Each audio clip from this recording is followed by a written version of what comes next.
Salam Bapak Ibu yang terkasih, dan izinkan saya Hotman Pasaribo menyampaikan salam daerah Batak atau Sumatera Utara, yaitu Horas dan Jua-Jua. Ini adalah hari yang ke-25 di dalam perjalanan 38 hari karya Roh Kudus sepanjang gereja. Tuan Ludwig Inger Nommensen lahir di Neustadt, Jerman pada tanggal 6 Februari 1834. Adalah seorang penyebar agama Kristen Protestan di antara suku Batak, Sumatera Utara yang berasal dari Jerman, tetapi lebih dikenal di Indonesia khususnya di daerah Sumatera Utara. Bapak Ibu yang terkasih, Tuan Nommensen adalah seorang misionaris sending utusan dari Seminari Rheinische Missionsgemeinschaft atau RMG yang berada di Wuppertal, Bremen, Jerman. Dia bertugas menjadikan tanah Batak sebagai ladang penginjilan. Ketika Tuan Nommensen memulai perkabaran Injil, penyakit menular yang disebut rakyat Batak setempat disebut beku atuk tengah mewabah. Selain Tuan Nommensen, koleganya yaitu Peter Hendrik Johansen melaporkan sekitar 20-30 orang anak meninggal setiap hari di limbah selindung. Banyak orang tua merasa depresi, bahkan melakukan tindakan bunuh diri karena kehilangan anak-anak mereka yang mereka cintai. Tugas penginjilan melalui pengobatan dan pelayanan orang sakit yang dilakukan oleh seorang misionaris banyak menjangkau banyak orang Batak, hingga agama Kristen Protestan berkembang sangat pesat.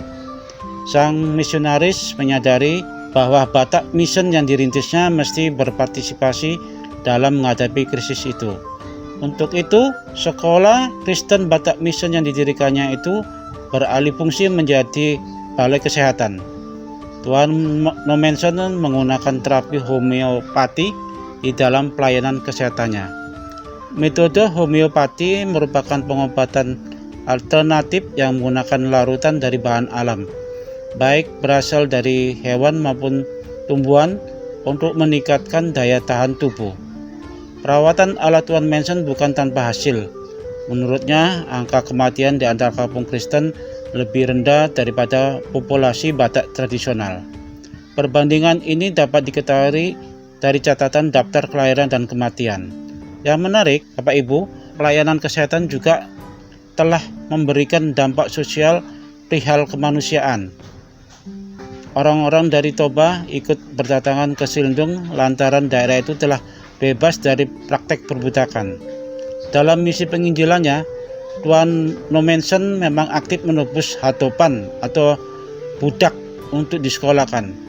Untuk itu, di Seminari Pansur Napitu dan sebelumnya di Sekolah Mardalandalan di daerah Selindung, para siswa diberikan studi medis agar mereka dapat memberikan pelayanan kesehatan di tempat tugas mereka. Begitu banyak orang-orang Batak yang merasakan manfaat dari pelayanan kesehatan. Dengan demikian, mereka bersedia pula dibaptis. Pada masa-masa gejolak epidemi kolera, cukup banyak tokoh berpengaruh, seperti raja-raja lokal maupun tetua adat yang berpindah keyakinan dari agama tradisional menjadi Kristen. Misi Kristen rintisan Tuan Nommensen kian maju dan meluas. Sekolah dan gereja semakin banyak menghimpun orang-orang Batak sebagai jemaat. Pada tahun 1961, rumah sakit pertama di wilayah Batak Toba didirikan oleh Batak Mission di Piaraja, Selindung. Tanah Batak yang tadinya dilanda banyak wabah penyakit itu kini telah memulai abad baru menuju peradaban modern. Bapak Ibu yang terkasih, Tuan Ludwig Inger Nommensen meninggal di Kecamatan Sikumpar, Kabupaten Toba Samosir pada tanggal 23 Mei 1918 pada umur 84 tahun. Oleh karena itu, karya penginjilannya di tanah Batak maupun di daerah Sumatera Utara diabadikan pada sebuah monumen di Kecamatan Sikumpar, Kabupaten Toba Samosir. Sedangkan di Kota Medan dijadikan nama pada sebuah perguruan tinggi swasta terkenal di Kota Medan, yaitu Universitas HKBP Nommensen. Bapak Ibu yang terkasih, mari kita tunduk sejenak untuk menaikkan doa. Bapa di dalam surga, sungguh kami mengucap syukur atas kebaikan-Mu yang telah memberikan pertolongan kepada kami, seorang gembala yang baik seperti Tuan Ludwig Inger Manson.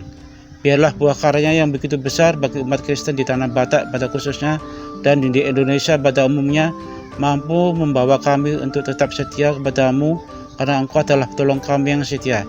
Dan ajarlah kami untuk juga mengabarkan kebaikan-Mu di tengah-tengah bangsa kami yang tercinta ini. Ini doa kami ya Bapa. Di dalam nama kami Tuhan Yesus Kristus kami telah berdoa. Amin.